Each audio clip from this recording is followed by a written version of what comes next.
ఇవాళ మాట్లాడుకునే విషయం డెంటల్ వెనియర్స్ ఎప్పుడు పెట్టించుకోవచ్చు. డెంటల్ వెనియర్స్ అంటే కాంటాక్ట్ లెన్స్ అంత సన్నగా ఉండే టీత్ క్రౌన్స్ అని అర్థం అనమాట.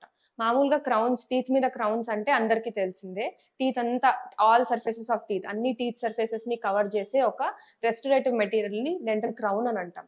కానీ వెనియర్ మాత్రం ఏంటంటే ఓన్లీ ఒక సర్ఫేస్ మీద మాత్రమే పెట్టే ఒక రెస్టరేటివ్ మెటీరియల్ అనమాట. అంటే మీ టీత్ ఎలా ఉంటాయో దాని షేప్ అండ్ సైజ్ బట్టి మనము ప్లాన్ చేసుకొని ఒకే ఒక సర్ఫేస్ మీద మాత్రమే చేసే ప్రొసీజర్ డెంటల్ వెనియర్ ట్రీట్మెంట్ అనమాట.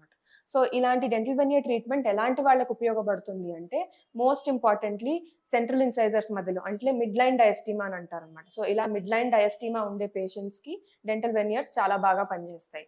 ఇది కాకుండా పెగ్ షేప్డ్ లాటరల్స్, అంటే సెంట్రల్ ఇన్సైజర్స్, ఫ్రంట్ టీత్ ఉండే పక్క పన్నును లాటరల్ ఇన్సైజర్ అంటారు. ఈ టీత్ ఒకవేళ వేరే షేప్ లో ఫామ్ అవడము, లేదంటే తేడాగా